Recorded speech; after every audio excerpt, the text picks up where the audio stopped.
Story शुरू करने से पहले मैं आप सबसे एक रिक्वेस्ट करना चाहता हूँ कि प्लीज मेरे चैनल को सब्सक्राइब करें, वीडियो पसंद आए तो वीडियो पे लाइक करें और जितना हो सके अपने फ्रेंड्स को शेयर करें। इससे मेरे चैनल को सपोर्ट और आपका प्यार मिलेगा, सो प्लीज कंसिडर इट।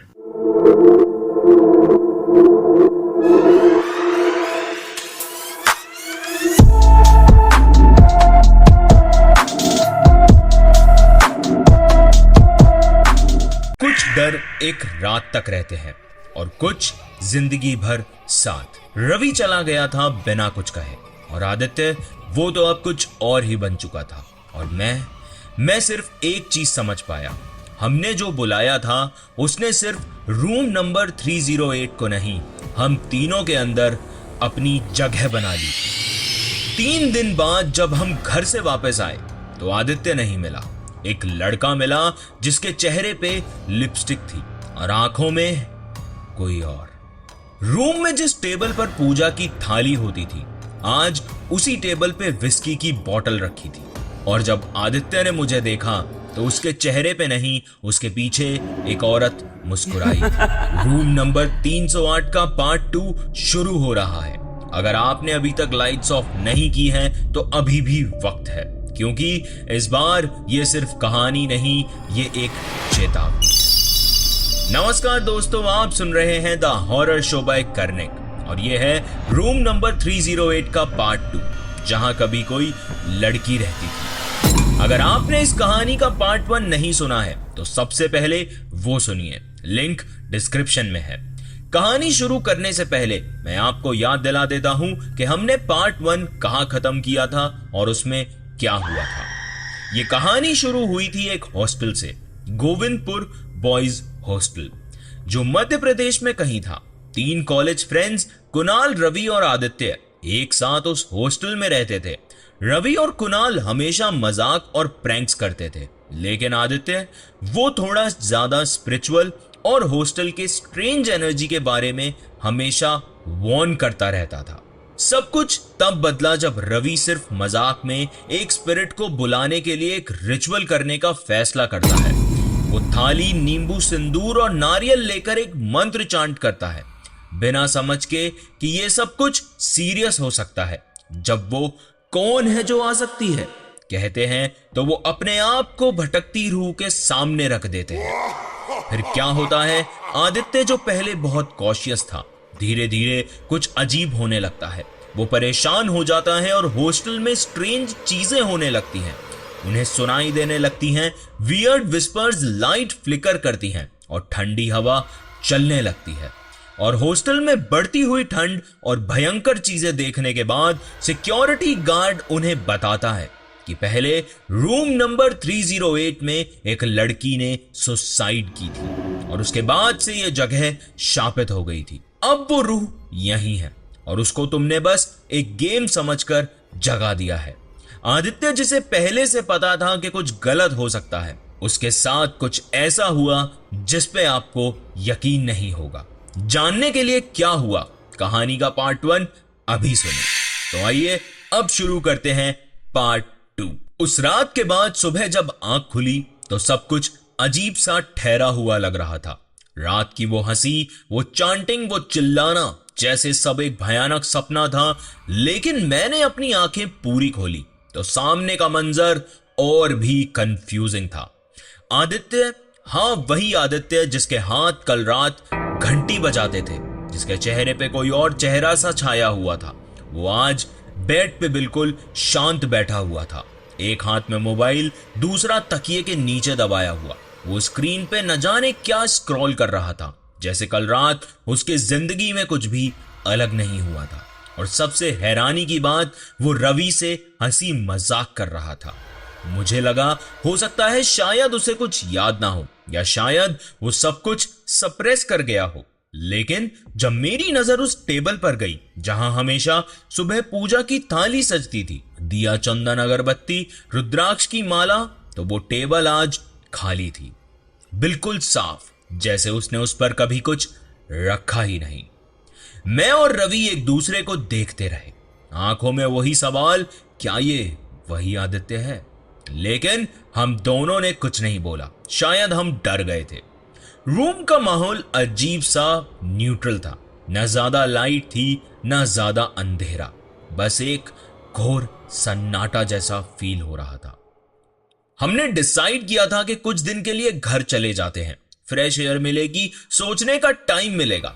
हमने अपना बैग उठाया, रवि ने लास्ट टाइम रूम के हर कोने में नजर डाली और बिना कुछ बोले निकल गया। मैं उसके पीछे पीछे चल पड़ा।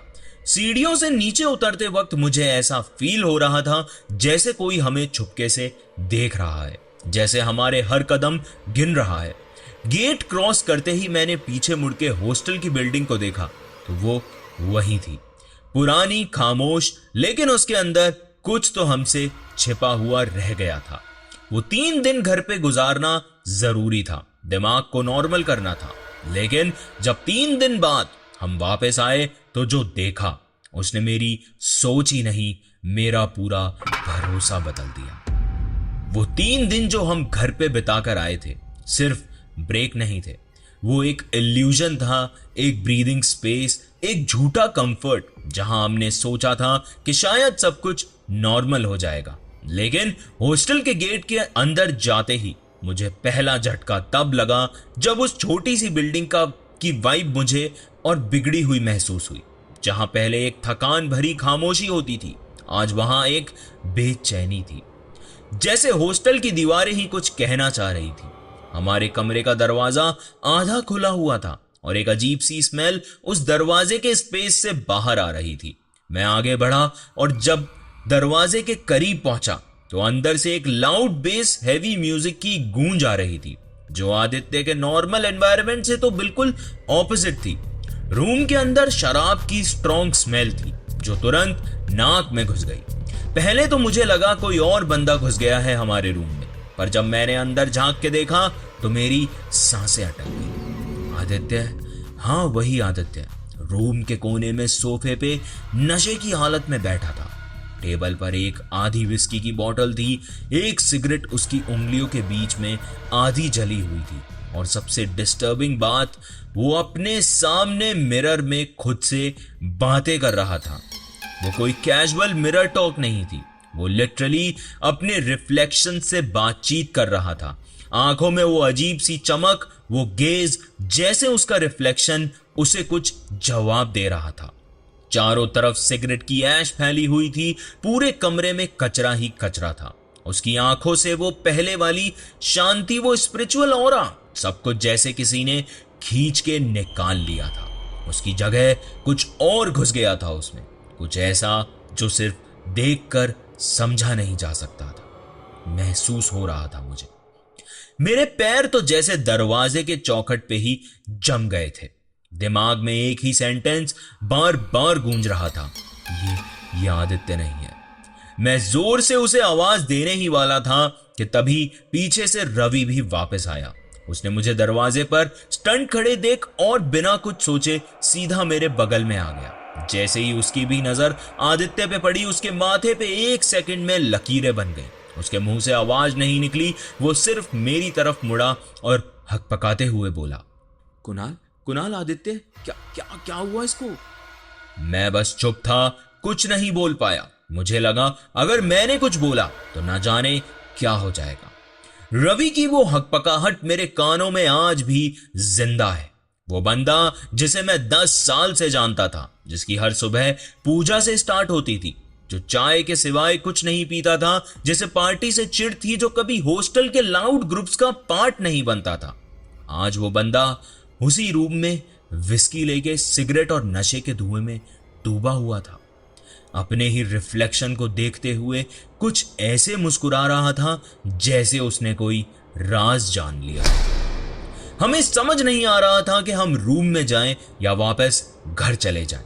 या आदित्य था भी या उसकी बॉडी में कोई और था। और तब पहली बार मुझे लगा कि हमने जो रिचुअल किया था, उसने किसी चीज को बुलाया नहीं था, उसने किसी चीज को एक घर दे दिया था, और शायद वो घर था आदित्य का शरीर। अगर आपको कहानी पसंद आ रही है तो मुझे कमेंट्स में जरूर बताएं, शो को रेट करें, चैनल को सब्सक्राइब करें एंड वीडियो को लाइक करें। और हाँ, आप अपनी कहानी मुझे ईमेल कर सकते हैं, मैं आपकी कहानियों का इंतजार करूंगा। फिर जब हम रूम के अंदर गए तो आदित्य ने जैसे हमें वेलकम किया वो ही सबसे अनसेटलिंग चीज थी। उसकी वो स्माइल थोड़ी ज्यादा स्ट्रेच, थोड़ी ज्यादा फोर्स्ड, जैसे वो आदित्य था ही नहीं। और जैसे ही उसने रवि को गले लगाया, रवि को उसके हाथों की ग्रिप में कुछ अलग महसूस हुआ। वो टच फैमिलियर नहीं था, वो भाई वाला वार्मथ नहीं था, उसमें कुछ और ही था, जैसे किसी और ने उसके अंदर से कंट्रोल ले रखा हो। उसकी सांस अल्कोहल से भरी हुई थी और बातें वो जैसे किसी पार्टी होस्ट की तरह बिहेव कर रहा था। लाउड, ओवर एंथुसियास्टिक और वियर्डली चीयरफुल। जो बंदा हमेशा शांत रहता था, आज वो अपने नशे में हम दोनों से इतना खुश था जैसे कब से हमारा इंतजार कर रहा था। वो रात हम तीनों एक टेबल के अराउंड बैठकर ड्रिंक कर रहे थे। पहली बार ऐसा लग रहा था जैसे हम एक रेगुलर कॉलेज ग्रुप हैं, 3 लड़के, एक छोटी पार्टी, थोड़ा म्यूजिक और थोड़ा लाफ्टर। पर जितना नॉर्मल ऊपर से लग रहा था, उतना ही अंदर कुछ डिस्टर्ब कर रहा था। हर एक सेकंड के बाद मुझे ऐसा लगता जैसे आदित्य कुछ एक्ट कर रहा है, जैसे वो आदित्य नहीं कोई और है जो उसकी बॉडी के अंदर रहकर हमसे नॉर्मल दिखने की कोशिश कर रहा है। उसने बार बार रिपीट किया, आज तो मेरे दोनों भाई वापस आ गए हैं, मैं अब अकेला नहीं हूं, आज तो मजा आएगा। वो कॉन्टिन्यूसली बोल रहा था, लेकिन उसके वर्ड्स और इमोशन मैच नहीं कर रहे थे। भाई उसकी आंखों में कुछ और है। मैं पहले तो कंफ्यूज था, लेकिन जब मैंने खुद आदित्य की आंखों में देखा तो एक सेकंड के लिए, लिटरली एक माइक्रो सेकंड के लिए, मुझे लगा जैसे वो आंखें किसी औरत की हैं। नर्म नहीं, सिडक्टिव भी नहीं, बस खाली। और उन खाली आंखों में कुछ छुपा हुआ था, जैसे कोई या तो पूरा दर्द लेके बैठा था या पूरा जहर भर चुका था। और उस मोमेंट में जब उसके आंखों का रिफ्लेक्शन विस्की के ग्लास में पड़ा, मैंने उसके चेहरे पे उसी लड़की को देखा। वही रिफ्लेक्शन, वही लड़की जिसे हम हैलोवीन वाली रात छत पर महसूस किया था। उसके बाल लंबे थे, आंखों के नीचे के डार्क शेड, और वो नजर एक वार्निंग जैसी थी। वो चेहरा मुझे सिर्फ एक सेकंड के लिए दिखा, लेकिन मेरे लिए टाइम वहीं फ्रीज हो गया था। मैंने रवि की तरफ देखा, वो भी सेम चीज महसूस कर चुका था। उस रात का नशा, वो अल्कोहल, सब एक पल में उतर गया। मुझे फील होने लगा था कि हमने जिसे अपना बचपन का दोस्त समझा, उसके अंदर कोई और घुस चुका है। आदित्य की बॉडी, आदित्य की वॉइस, सब वैसी ही थी, लेकिन उस रूह में कोई और बस चुका था। मैं अंदर से कांप गया था। आंखों के सामने आदित्य बैठा था, पर मेरे दिल में उस वक्त बस एक ही लाइन रिपीट हो रही थी, आदित्य अब आदित्य नहीं रहा। अगली सुबह जैसे ही मेरी आंख खुली, रूम में एक अजीब सी खामोशी थी। वो हॉस्टल वाली हसल, वो यूजुअली सुबह सुबह जो होती थी, कहीं थी ही नहीं। और सबसे बड़ी बात, रवि का बेड खाली था।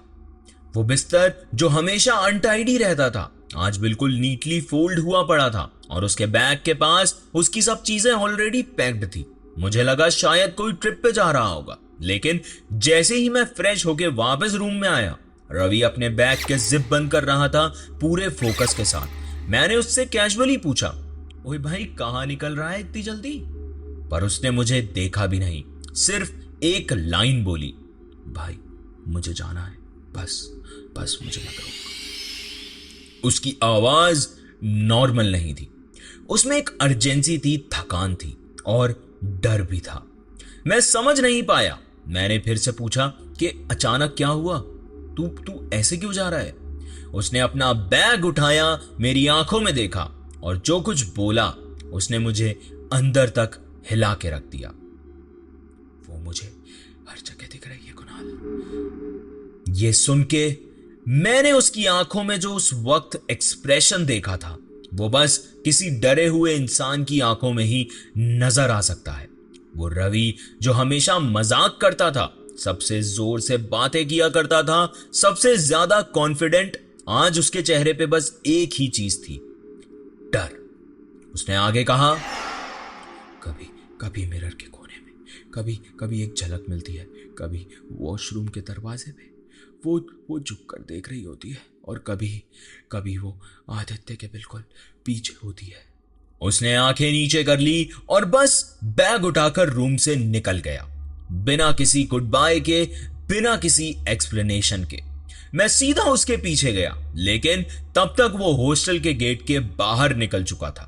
उस दिन के बाद उसका फोन बंद आने लगा।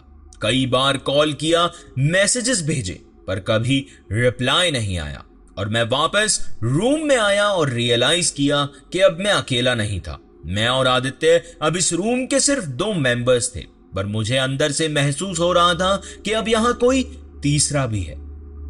वो रूम जिसमें हमेशा एक एनर्जी थी, एक वाइब थी, आज उसमें एक सन्नाटा था।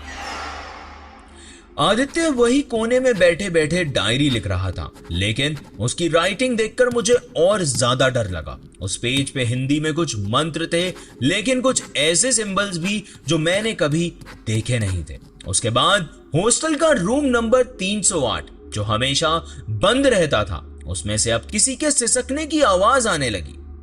चीजें दिन पर दिन बिगड़ती जा रही थी। धीरे धीरे करके हमारा हॉस्टल खाली होता जा रहा था। मैं मेंटली फ्रस्ट्रेट होता जा रहा था और मुझे लगने लगा था कि अब सिर्फ देखने और महसूस करने से ज्यादा जरूरी है समझना। आदित्य बिल्कुल बदल चुका था। उसका हर दिन नशे में बीतता और उसके हाव भाव ऐसे हो गए थे जैसे वो कोई कठपुतली हो जिसके स्ट्रिंग्स किसी और के साथ, किसी और के हाथ में है। मैं उससे बात करने की कोशिश करता, पर उसकी आंखों में अब मेरे लिए कोई पहचान ही नहीं थी। एक अजीब सी अनफैमिलियर कोल्डनेस थी, जैसे वो मुझे जानता ही नहीं। वो मेरा दोस्त तो था, पर उस दोस्त के अंदर कोई और रहने लगा था। मुझे अब किसी ऐसे से बात करनी थी जिसे इस जगह के पुराने राज के बारे में सब कुछ पता था, जो झूठ नहीं, साफ साफ सच बोल सके। और एक ही इंसान था जो मुझे ये जवाब दे सकता था, हॉस्टल का चौकीदार। उस रात जब हॉस्टल के कॉरिडोर्स में वो हैवी साइलेंस था और हवा में एक नर्म सी स्मेल, मैं चुपके से अपने ब्लैंकेट से निकला, स्लीपर्स पहने और नीचे उतर गया। चौकीदार का कमरा रिसेप्शन के पास एक कोने में था। वो पुरानी खाट, एक टेबल लैंप और एक रेडियो जिसमें हमेशा लो वॉल्यूम में भजन चलते रहते थे। मैं जैसे ही उसके कमरे के पास पहुंचा, उसने मुझे देखा। उसकी आंखों में नींद थी, पर उन आंखों में कुछ और भी था। जैसे वो मुझे देखते ही समझ गया हो कि मैं किस लिए आया हूं, जैसे वो मोमेंट का इंतजार कर रहा था। मैंने सीधा पूछा, भैया रूम नंबर 308 के बारे में सच क्या है? वो कुछ सेकंड्स तक चुप रहा और फिर उसने एक लंबी सांस भरी। उनके माथे पे चिंता की लकीरें बन गई थी। फिर उन्होंने बस एक लाइन कही, लेकिन उस लाइन ने मेरी रीढ़ की हड्डी से लेके मेरे पैर तक सब कुछ सुन्न कर दिया। देख बेटा, मैं जो तुझे बताने जा रहा हूं ना, तो वो सुन के डरना मत। उस लड़की का नाम था मेघा। वो यहाँ रहती थी जब ये हॉस्टल लड़कियों के लिए था। बाकी सबसे अलग थी वो। ज्यादा किसी से बात नहीं करती थी, दिन भर रूम में बंद रहती थी और रात भर छत पर जाके कुछ करती थी, काला जादू करती थी। लोग कहते थे उसने काला जादू सीखा हुआ था। कभी कभी हॉस्टल के दूसरे कमरे से रात के 1-2 बजे उसके हाथ से बनी हुई मिट्टी की गुड़ियां मिलती थी। कुछ छिलके, कुछ चीखे, कुछ लाल रंग के पानी से भरे घड़े। वक्त के साथ लड़कियां दूर होने लगी उससे। कुछ कहते थे उसने किसी को शापित कर दिया था। तब एक पूरा ग्रुप जो उसकी सच्चाई ढूंढने निकला था, और उसी रात मेघा ने पंखे से लटक के अपनी जान दे दी थी। तो इस बात की गहराई को समझ। मैं तुझे ये बात धीरे बता रहा हूं ताकि मेघा सुन ना ले। मैं जहां खड़ा था वहीं खड़ा रह गया। वो सोच के ही मेरे रोंगटे खड़े हो गए कि जिसे हम मस्ती कर रहे थे, डेयर गेम्स खेल रहे थे, वो जगह किसी मौत का गवाह रह चुकी थी। पर उसकी कहानी यहां खत्म नहीं हुई थी। चौकीदार ने मुझे आगे बताया, उसके बाद इस हॉस्टल से जैसे जिंदगी गायब हो गई थी। पहले एक लड़की गई, फिर दूसरी, फिर एक एक करके सब लोग छोड़ कर चले गए। कुछ पूजा पाठ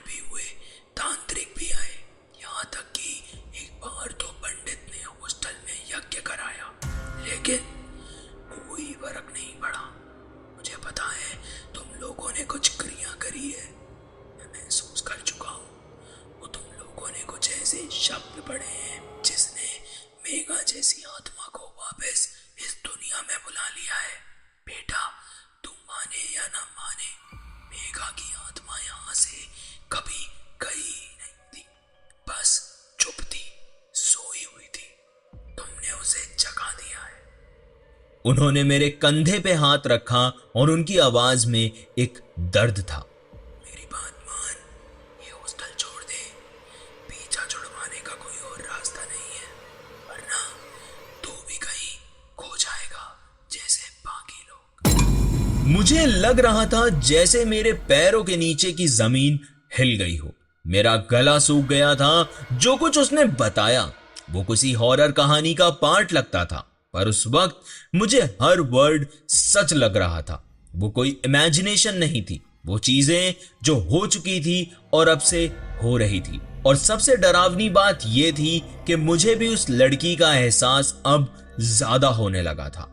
चौकीदार की बातें मेरे दिमाग के अंदर घूम रही थी, जैसे किसी ने एक हॉन्टेड कैसेट रिवाइंड पे चला दी हो। हर वर्ड, हर लाइन का मतलब अब अलग दिखने लगा था। उसने कहा था कि तुमने उसे जगा दिया है, और मुझे पता नहीं क्यों एक सेकंड के लिए लगा कि अगर मैंने देर कर दी तो मैं भी उन्हीं में शामिल हो जाऊंगा जो कभी वापस नहीं आए।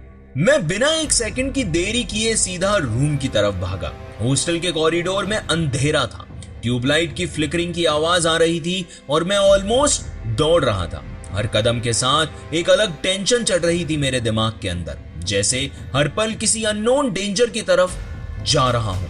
रूम के पास पहुंचा तो देखा दरवाजा अंदर से बंद था। मैंने पहले नॉर्मल नॉक किया, आदित्य, आदि भाई। कोई जवाब नहीं। फिर थोड़ा जोर से, Aditya, Aditya open the door यार, क्या कर रहा है तू? फिर तेजी से 2-3 बार नॉक किया। दरवाजा हिलता तो, लेकिन कोई भी जवाब नहीं आ रहा था। मैं अब पैनिक करने लगा था। मैंने सोचा शायद वो कुछ सुन नहीं पा रहा हो या फिर सो गया हो, लेकिन फिर एक अजीब सा मूवमेंट हुआ। दरवाजा खुद ब खुद धीरे से ढीला पड़ गया, जैसे किसी ने अंदर से छोड़ दिया हो, लेकिन अंदर कोई नहीं था। मैं एक पल के लिए रुक गया, सांस अंदर ही अटक गई थी। फिर हिम्मत करके धक्का दिया और दरवाजा पूरी तरह खुल गया। रूम के अंदर लो ऑरेंज लाइट थी, उसी ऑरेंज बल्ब की जो हम यूजुअली पूजा के वक्त जलाते थे, लेकिन उस रोशनी में कुछ अलग था, कुछ अननेचुरल, जैसे वो बल्ब रोशनी नहीं दे रहा था, किसी चीज को हाईलाइट कर रहा हो जो अंधेरे में छुपी थी। और फिर मैंने उसे देखा। आदित्य मिरर के सामने खड़ा था। वो सीधा मिरर के सामने बिल्कुल मोशनलेस खड़ा हुआ था। उसकी कमर सीधी थी, हाथ में एक लिपस्टिक थी और वो अपने होठों पे एक लेयर चढ़ा रहा था। उसके आसपास टेबल पे काजल, सिंदूर, चूड़ी और एक कंघा रखा था। वो सब चीजें जो कभी इस रूम में थी ही नहीं। कब आई, कैसे आई, कहां से आई, मुझे कुछ समझ नहीं आ रहा था। पर सबसे ज्यादा जो चीज मुझे डरावनी लगी वो थी उसकी स्माइल। वो स्माइल लड़कियों वाली नहीं थी, वो स्माइल किसी औरत की नहीं थी, वो स्माइल थी एक आत्मा की जो आदित्य के अंदर आ चुकी थी, शायद उसी मेघा की। मैं वहीं दरवाजे के पास फ्रोजन खड़ा था। मैंने बस हल्की सी आवाज में कहा, आदित्य। आदित्य ने धीरे से अपना हाथ मिरर के फ्रेम से हटाया, अपना काजल वाला चेहरा मिरर की तरफ से घुमाया और मुझे देखा। पर उसके होठों से जो आवाज निकली वो उसकी नहीं थी, वो एक लड़की की आवाज थी, हल्की लेकिन पैनी, जो आपके कानों को चीर के रख दे। वो बोली, कुणाल, कब से इंतजार था तुम्हारा। मेरे हाथ से फोन गिर गया। सच में लिटरली मेरा पूरा शरीर सुन्न पड़ चुका था। जो मैंने मेरी आंखों से देखा और दिमाग सब एकदम ब्लैंक हो गया था। मैं तुरंत वापस मुड़ा दरवाजा खोलने के लिए, भागने के लिए, लेकिन अब दरवाजा अंदर से बंद हो चुका था। जो दरवाजा अभी 2 मिनट पहले खुद से खुला था वो अब फिर से लॉक हो चुका था। मैं जोर से हैंडल घुमाने लगा, धम-धम करके दरवाजे पे मुक्के मार रहा था। आदित्य, आदित्य प्लीज खोल यार, ये क्या हो रहा है। लेकिन पीछे से कोई आवाज नहीं थी, सिर्फ मिरर की तरफ से एक हल्की सी हंसी थी, वही लड़की की हंसी जो पहली बार छत से आई थी। अब मेरे बिल्कुल पीछे खड़ी थी, आदित्य के शरीर में। मुझे समझ नहीं आ रहा था कि मैं क्या करूं। मैं दरवाजे पे लगातार धक्के मार रहा था, लेकिन वो खुलने का नाम ही नहीं ले रहा था। हर एक सेकंड ऐसा लग रहा था कि आदित्य या फिर जो भी उसके अंदर है वो मुझे पीछे से छू लेगा, पकड़ लेगा, या उसकी वो औरत जैसी आवाज फिर से मेरे कान के पास सुनाई देगी। मेरे हाथ कांप रहे थे, सांसों की स्पीड डबल हो चुकी थी और दिमाग बस एक ही सोच में अटका हुआ था, ये आदित्य नहीं है। जैसे ही मैंने एक और जोरदार धक्का दिया, दरवाजा अचानक से खुल गया। मैं बिना पीछे देखे सीढ़ियों से कॉरिडोर में दौड़ा, चप्पल भी उल्टी पहनी हुई, सीधा ग्राउंड फ्लोर तक गया और चौकीदार भैया के रूम तक पहुंचा। मैंने ऑलमोस्ट चीखते हुए बोला, भैया भैया प्लीज जल्दी चलो मेरे साथ, कुछ तो गलत है, ऊपर आदित्य ठीक नहीं है। चौकीदार ने मुझे एक सेकंड के लिए घूरा। उनके चेहरे पे घबराहट नहीं थी, बस एक थकान थी, जैसे वो सब कुछ पहले से जानते थे। वो बिना कुछ बोले, बिना कुछ पूछे उन्होंने अपनी चप्पल पहनी, टॉर्च उठाई और मेरे साथ हॉस्टल के तीसरे फ्लोर तक आ गए। मेरे पैर लाल हो रहे थे दौड़ने से या डर के मारे, मुझे याद तक नहीं, लेकिन इतना याद है कि जब हम दोनों रूम के पास पहुंच गए तो मैं दरवाजा खोलते वक्त थोड़ा पीछे ही था और जो अंदर का सीन था उसने मुझे और भी ज्यादा कंफ्यूज्ड कर दिया था। आदित्य अपने बेड पे बैठा हुआ था, एक सिंपल सी नोवेल पढ़ रहा था, साथ में एक मग में चाय रखी थी और उसके चेहरे पे एक हल्की सी मुस्कान भी थी, जैसे वो किसी का इंतजार कर रहा था या फिर बस नॉर्मल अपने रूटीन में था। उसने हमें देखा और थोड़ा हैरान हुआ और बोला, क्या हुआ आप दोनों इस वक्त? मुझे तो लगा वो एक्टिंग कर रहा है, पर चौकीदार ने मुझे उस वक्त कुछ बोलने से रोका। सिर्फ एक लाइन बोली, चल बेटा अभी सब ठीक है। मैं चुप रहा। मेरे अंदर का हर हिस्सा चिल्ला रहा था कि कुछ तो गलत हो रहा है, पर सब कुछ इतना नॉर्मल लग रहा था कि मेरी बात को कोई मानता ही नहीं। अगले कुछ दिन वैसे ही निकले, बिना किसी आहट के, बिना किसी हादसे के। ना आदित्य ने कुछ अजीब किया, ना कोई आवाज, ना कोई परछाई। उसका बिहेवियर वापस वही काम और कंपोज था, जैसे पिछले कुछ हफ्तों का कोई एग्जिस्टेंस ही नहीं था। लेकिन जो एक अजीब बात थी, उसने इन दिनों पूजा नहीं की थी। लेकिन मुझे पता था कि ये नॉर्मल नहीं है, ये वो वाली शांति थी जो तूफान के आने से पहले होती है। और फिर एक हफ्ते बाद मैं टूट गया। मैं और नहीं रह सकता था। मैंने बिना किसी को बताए हॉस्टल छोड़ने का डिसीजन लिया। जैसे रवि चला गया था, जैसे बाकी लड़के हॉस्टल खाली करके निकल चुके थे, उस रात मैं चुपचाप अपना बैग पैक कर रहा था। हर जिप की आवाज मुझे ऐसा फील करवा रही थी जैसे रूम में कोई मेरी हर मूव को सुन रहा था। मैं पूरा बैग तैयार करके चेयर पे बैठा घड़ी देख रहा था। सुबह के 4:30 बज चुके थे। मुझे बस सूरज निकलने का इंतजार था और फिर जब रोशनी हुई मैं नीचे उतरा। उससे पहले हॉस्टल के अंदर एक हल्ला और हड़कंप मच गया। बचे हुए स्टूडेंट्स नीचे इकट्ठा हो गए थे और फिर जो मैंने देखा उसने मेरी रूह हिला दी। हॉस्टल के ग्राउंड फ्लोर पे मेन गेट के पास कुछ हड्डियां पड़ी थी, आधा चबाया हुआ, कुछ जला हुआ, एक कुत्ते का आधा चेहरा। वो मंजर मेरी आंखों में आज भी कैद है। किसी ने पुलिस बुलाई, इन्वेस्टिगेशन शुरू हुई, पर सब कुछ एक ब्लैक होल में चला गया। कोई प्रूफ नहीं मिला, कोई फुटेज नहीं, कोई फिंगरप्रिंट्स नहीं, जस्ट एन अनएक्सप्लेन्ड हॉरर। और सबसे शॉकिंग बात, उस सुबह आदित्य हॉस्टल में था ही नहीं। उसका सामान, उसकी चप्पल, उसकी पूजा की थाली, डायरी तक, लेकिन आदित्य गायब, जैसे हवा में घुल गया था। मैं समझ गया था कि वो लड़की सिर्फ किसी बॉडी को नहीं ढूंढ रही थी, वो एक जगह को ढूंढ रही थी जहां वो दोबारा जी सके, और उसने आदित्य को चुना। उसी दिन पूरे हॉस्टल को ऑफिशियली सील कर दिया गया। पुलिस स्टाफ, वार्डन, सब लोग ग्राउंड फ्लोर के उस हॉरर को निपटाने में लगे हुए थे। कोई क्लियर एक्सप्लेनेशन नहीं था। वो हड्डियां, वो कुत्ते का चीथड़ा हुआ मांस और सबसे बड़ी बात आदित्य का गायब हो जाना। सब लोग कंफ्यूज थे। इन्वेस्टिगेशन काफी देर तक चली, रूम टू रूम क्वेश्चनिंग भी हुई। लेकिन जब किसी ने ये पूछा कि लास्ट टाइम आदित्य को किसने देखा था, तो जवाब किसी के पास नहीं था। मैंने कुछ भी नहीं बोला। मैं चुप था, जैसे किसी ने मेरी जुबान पे ताला मार दिया था। मैं वहां से स्लोली निकल गया, बिना किसी से बात किए, बिना पीछे देखे। मेरा बैग ऑलरेडी रेडी था, बस अपने अंदर के दर्द, गिल्ट और कंफ्यूजन के साथ सीधा बस पकड़ी और घर आ गया।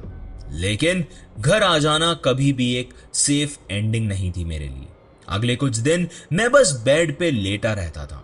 खाना, नींद, बातें, सब कुछ सिर्फ एक फिजिकल एक्शन बन गई थी। दिल और दिमाग दोनों सिर्फ एक सवाल से भरे हुए थे। क्या सच में ये सब हो गया? क्या सच में हमने उस रात मेघा की आत्मा को बुला लिया था? और आदित्य कहाँ गया? वो जिंदा भी है या नहीं? हर रात मुझे मेघा का चेहरा याद आता था। वही हल्की सी मुस्कुराहट, वही आंखों में एक अनसेड रिवेंज का लुक और वही आवाज। आ गए कुणाल, कब से इंतजार था तुम्हारा। मैं अकेला पड़ गया था। रवि से उस दिन के बाद कभी कोई बात नहीं हो पाई। कई बार सोचा कि मैसेज करूं, कॉल करूं, लेकिन क्या बोलता? भाई, आदित्य को किसी आत्मा ने ले लिया। कैसे एक्सप्लेन करता वो सब जो मैंने झेला? कभी कभी रवि सोशल मीडिया पे दिख जाता था, कोई रैंडम वेकेशन रील में या जिम सेल्फी में, लेकिन हम दोनों के बीच जो कुछ था वो उसी हॉस्टल में रह गया था। लेकिन आदित्य तो जैसे हवा हो गया था। ना फेसबुक, ना इंस्टाग्राम, ना व्हाट्सएप पे ऑनलाइन आया। कॉलेज के किसी ओल्ड ग्रुप में ना उसने कभी कोई मैसेज किया, ना कभी फोन लगा। उसका नंबर हमेशा स्विच्ड ऑफ आता है। उसके घर वालों से भी किसी को कोई खबर नहीं, जैसे उसका एग्जिस्टेंस किसी ने ढूंढ कर मिटा दिया था। कभी कभी मुझे लगता है कि कहीं वो आदित्य अब भी रूम नंबर 308 में है, शायद कोई और रूप में। शायद मेघा ने उसे अपना बना लिया, उसके इमोशंस, उसकी जिंदगी के हर राज को अपने कंट्रोल में ले लिया। या हो सकता है वो लड़की अब मेरे अंदर घुसना चाहती हो। उस दिन के बाद मैंने कभी पीछे मुड़कर नहीं देखा, लेकिन हर बार जब मैं शीशे के सामने खड़ा होता हूं तो मुझे वही सब याद आ जाता है। ये थी कुणाल की कहानी। क्या आप इसे सिर्फ एक कहानी मानेंगे या फिर कुछ और? मैं बस इतना कहना चाहूंगा कि कभी कभी लाइफ में कुछ ऐसे मोड़ आते हैं जिनके बारे में हम कभी सोचते भी नहीं, पर जब कुछ ऐसा हो जाता है तो जिंदगी उसी पल से बदल जाती है। शायद वो तीनों ने बस एक मजाक समझ के शुरू किया था, लेकिन उस मजाक ने उनकी हंसी छीन ली और सबसे बुरा, आदित्य को हमेशा के लिए खो दिया। ये कहानी एक बार फिर से ये याद दिलाती है कि हर पुरानी जगह सिर्फ कहानियां नहीं होती। कभी कभी उन दीवारों के पीछे कोई रुकी हुई सांस, कोई अधूरा मंत्र या फिर किसी की इंतजार करती नजर छुपी होती है। जो चीजें दिखाई नहीं देती उनका मजाक नहीं बनाना चाहिए। आदित्य ने कहा था ना, पर उन लोगों को ये तब समझ में आया जब वक्त हाथ से निकल चुका था। अगर आपको ये कहानी डरावनी लगी या कहीं ना कहीं अंदर तक छू गई तो स्पॉटिफाई पर शो को फॉलो करना और एक अच्छी रेटिंग जरूर देना। ये छोटी सी चीज मुझे बहुत मोटिवेट करती है। और अगर आप YouTube पर सुन रहे हैं तो सब्सक्राइब जरूर करें, वीडियो को लाइक करें, कमेंट में बताएं कि किस सीन ने तुम्हारे रोंगटे खड़े कर दिए। और हाँ, अगर आपके पास भी कोई ऐसी कहानी है जो आप कभी किसी से कह नहीं पाए या फिर एक ऐसी याद जो कभी भूल नहीं पाए, तो ईमेल करो या इंस्टाग्राम पे DM करो। दोनों चीजें आपको स्क्रीन पर मिल जाएंगी। मैं हूं कर्णिक और आप सुन रहे थे द हॉरर शो का एक और नया किस्सा। मिलते हैं अगले एपिसोड में एक और नई कहानी के साथ। तब तक अपने आसपास जरूर देखना, क्या पता कोई आत्मा बस आपका इंतजार कर रही हो। Good night. और हाँ, लाइट बंद करके मत सोना आज। धन्यवाद। आप सुन रहे थे द हॉरर शो बाय कर्णक।